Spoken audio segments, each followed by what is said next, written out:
नमस्कार दोस्तों, study mirror पर आपका स्वागत है। आज हम रोज़ाना की तरह जो हिस्ट्री की सीरीज़ कर रहे हैं उसके 10 बहुत ही महत्वपूर्ण क्वेश्चनों के साथ हाजिर हैं। चलते हैं आज के पहले क्वेश्चन की तरफ। क्या है आज का पहला क्वेश्चन? आज का जो पहला क्वेश्चन है वो है कि गांधी जी ने किस गोलमेज सम्मेलन में भाग लेने के लिए गांधी जी लंदन गए थे? तो ये द्वितीय गोलमेज सम्मेलन था और लंदन में ही दोनों गोलमेज सम्मेलन हुए थे। और प्रथम गोलमेज जो सम्मेलन हुआ था उसमें कोई भी भारतीय शामिल नहीं हुआ था, लेकिन जो द्वितीय गोलमेज सम्मेलन था उसमें ब्रिटिशर्स चाहते थे कि कोई भारतीय प्रतिनिधि इसमें शामिल हो।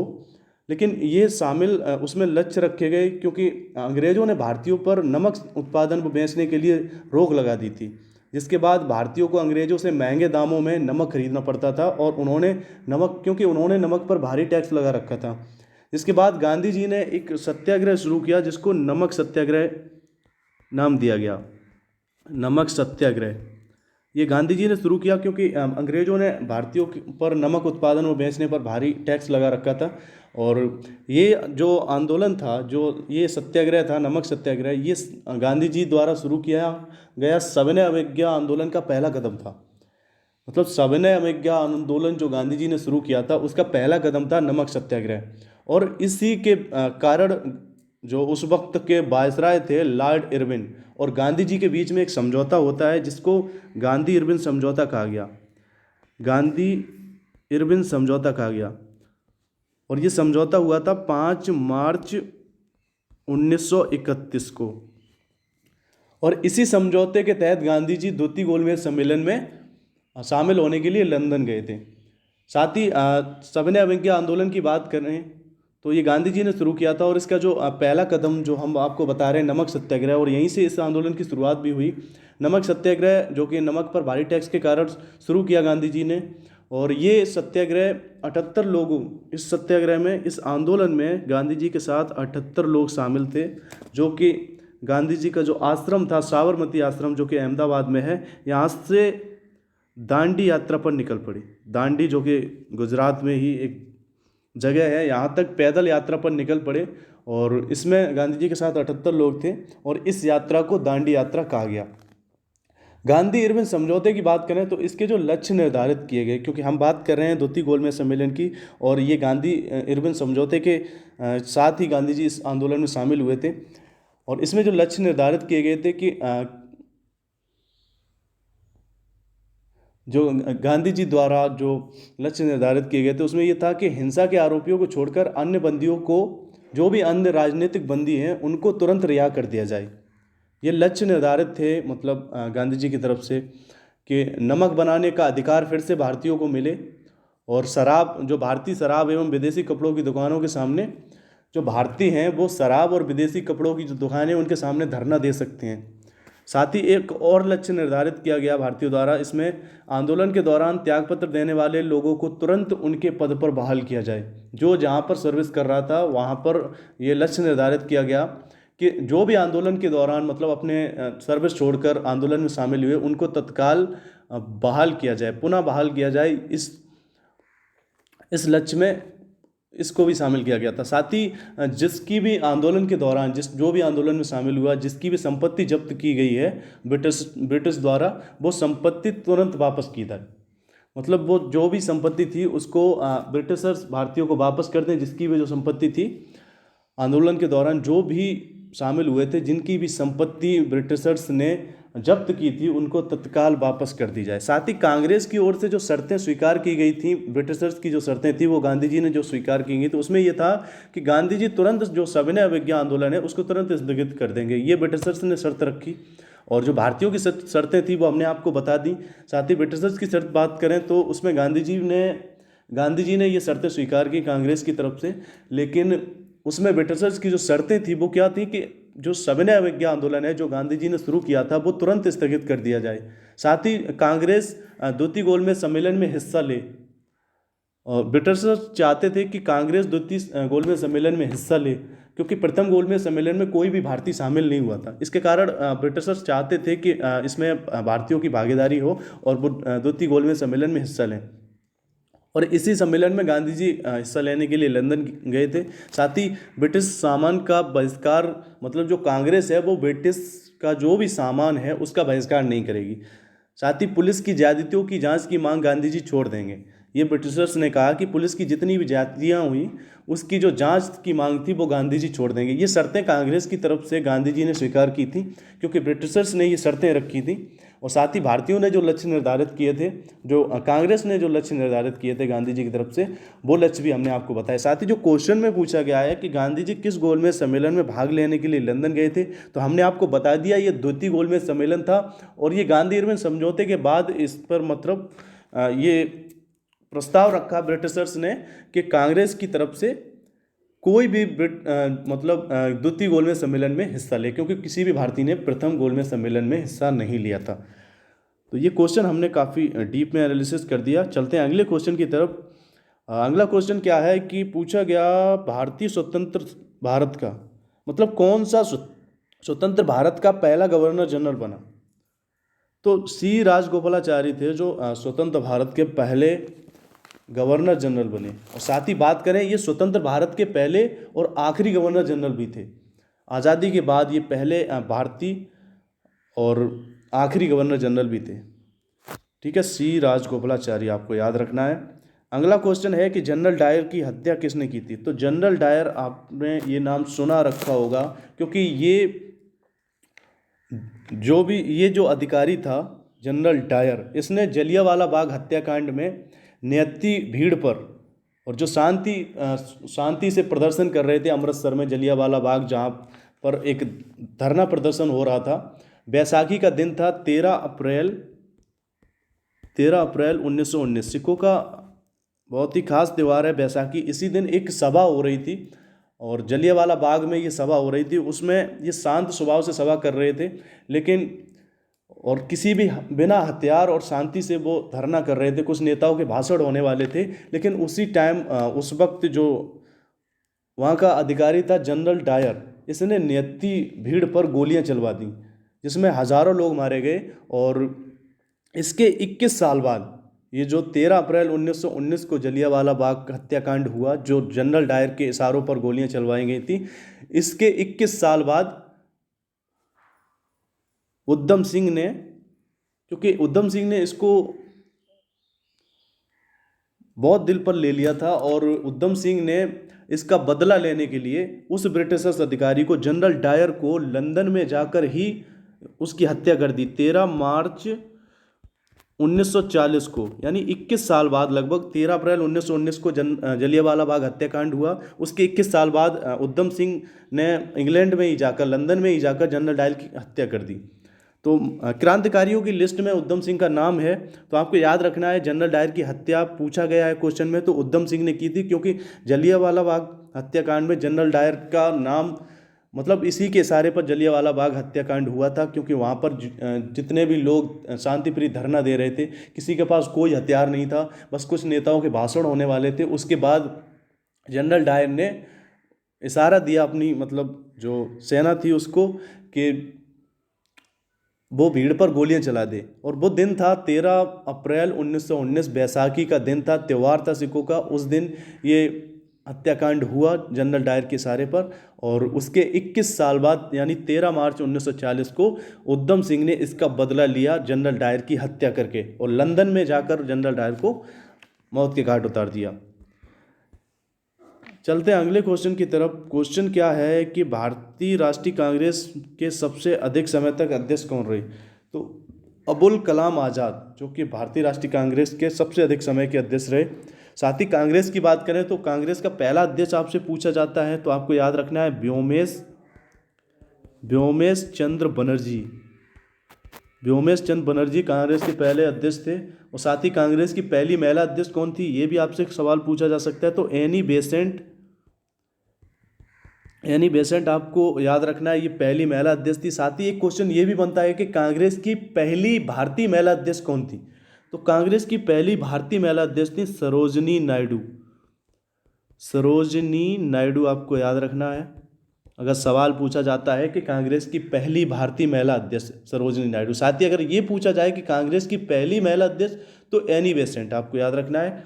साथ ही क्वेश्चन पूछा जा सकता है कि कांग्रेस के संस्थापक कौन थे। तो ए.ओ. ह्यूम, जो कि एक ब्रिटिश अधिकारी था, ये कांग्रेस का संस्थापक था। और साथ ही संस्थापक सदस्य में दादा भाई नौरोजी और दिनसा बाचा भी शामिल थे। ठीक है, अगर संस्थापक की बात की जा रही है तो आपको याद रखना है ए.ओ. ह्यूम कांग्रेस का संस्थापक, और कांग्रेस की स्थापना ए.ओ. ह्यूम ने की 28 दिसंबर 1885 में।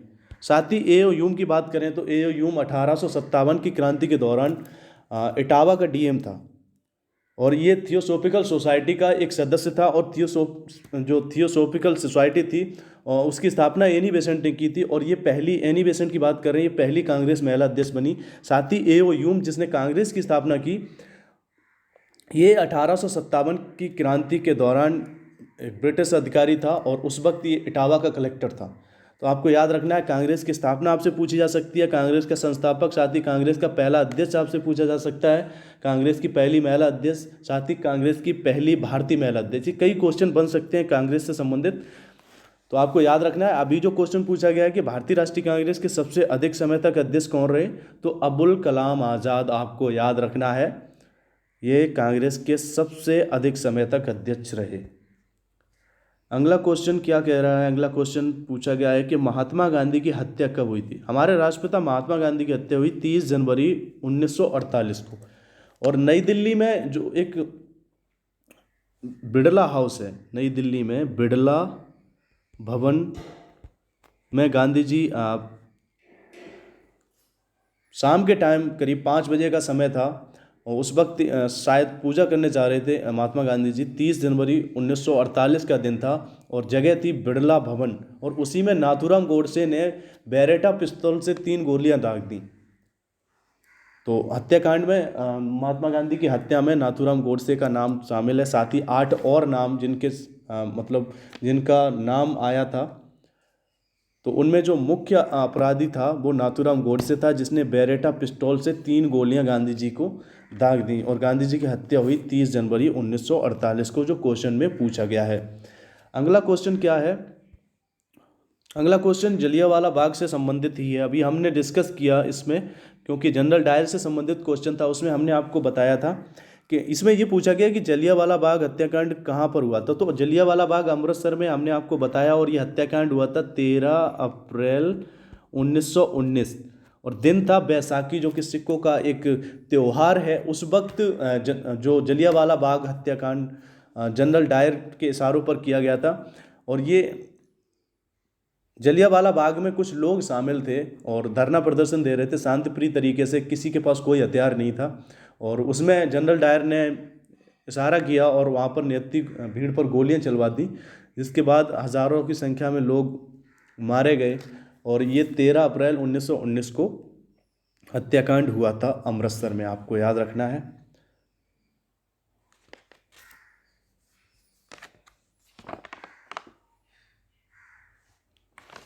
अगला क्वेश्चन क्या है, अगला क्वेश्चन है कि भारतीय मुसलमानों के पृथक राज्य के लिए पाकिस्तान शब्द का सर्वप्रथम प्रयोग किसने किया था।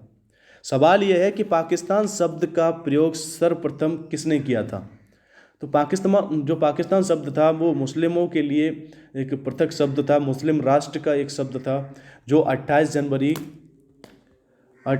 जनवरी 1933 को ये शब्द चौधरी रहमत अली द्वारा प्रयोग किया गया था।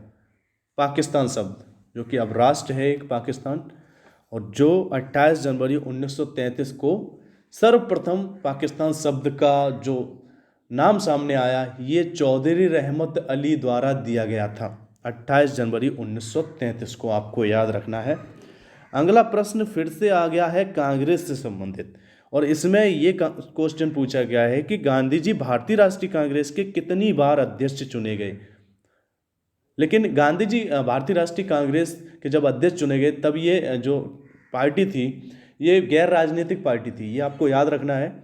और क्वेश्चन ये पूछा गया है कि गांधी जी कितनी बार अध्यक्ष चुने गए, तो आपको याद रखना है एक बार ये अध्यक्ष चुने गए, और ये कर्नाटक का एक शहर है बेलगाम, कर्नाटक का एक शहर है बेलगाम। और इसमें 1924 में कांग्रेस का एक अधिवेशन हुआ था, जिसकी अध्यक्ष जिसके अध्यक्ष मतलब इसमें अध्यक्ष बने थे महात्मा गांधी।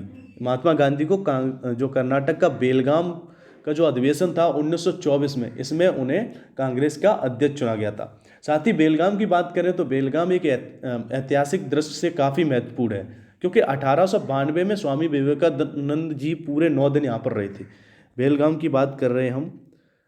बेलगाम में 1892 में स्वामी विवेकानंद जी पूरे 9 दिन यहाँ पर उन्होंने बेलगाम शहर में बिताए थे। साथ ही बेलगाम की स्वतंत्रता संग्राम का एक महत्वपूर्ण केंद्र रहा है। बेलगाम की बात करें स्वतंत्रता के दृष्टिकोण से भी महत्वपूर्ण रहा है, क्योंकि 1916 में जो लोकमान्य बाल गंगाधर तिलक थे, 1916 की हम बात कर रहे हैं। लोकमान्य बाल गंगाधर तिलक ने होम रूल लीग की, जो भी होम रूल लीग आंदोलन था, इसकी शुरुआत उन्होंने बेलगाम से ही की थी। ठीक है, बाल गंगाधर तिलक की बात करें, हम लोकमान्य की बात कर रहे हैं। लोकमान्य बाल गंगाधर तिलक ने 1916 में होम रूल लीग की शुरुआत बेलगाम से ही की थी।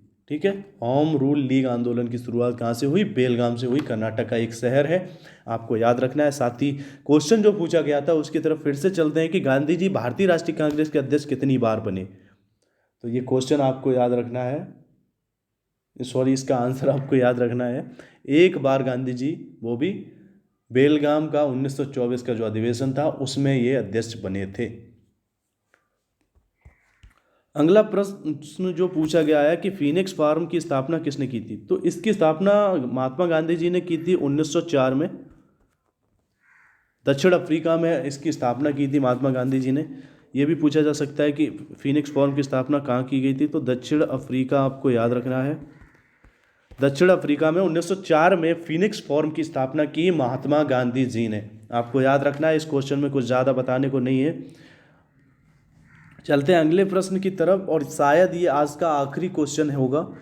क्वेश्चन ये पूछा गया है कि शिवाजी के प्रशासन में पेशवा किसको कहा जाता था? तो पेशवा शिवाजी के जो प्रशासन में कहा जाता था, प्रधानमंत्री को कहा जाता था। मतलब पेशवा प्रधानमंत्री होता था शिवाजी के शासन में। शिवाजी की बात करें तो 6 जून 1674 में रायगढ़ में शिवाजी का राज्याभिषेक हुआ और वह छत्रपति बने। 1674 में उन्होंने पश्चिम भारत में मराठा साम्राज्य की नींव रखी। इसके बाद इसके लिए उन्होंने मुगल शासक औरंगजेब से संघर्ष किया था। मराठा साम्राज्य की नींव रखने से पहले उनका जो संघर्ष हुआ औरंगजेब से हुआ, और मुगल शासक औरंगजेब ने उन्हें राजा की उपाधि दी थी। ये क्वेश्चन पूछा जाता है कि शिवाजी को राजा की उपाधि किस मुगल शासक ने दी थी? तो आपको याद रखना है, औरंगजेब ने मतलब शिवाजी को राजा की उपाधि दी थी। शिवाजी की बात करें, शिवाजी के पिताजी का नाम पूछा जाता है तो शाहजी, आपको याद रखना है। शाहजी शिवाजी के पिताजी का नाम है शाहजी। माताजी का नाम है जीजाबाई। शिवाजी की जो 3 पॉपुलर जो संतानें थीं, संभाजी, राजा राम, रघुबाई, ये 3 नाम काफ़ी फेमस थे, इनको आपको याद रखना है। साथ ही राजभाषा जो थी मराठा साम्राज्य की, वो थी मराठी एवं संस्कृत। राजभाषा क्या थी? मराठी और संस्कृत मराठा साम्राज्य की राजभाषा थी।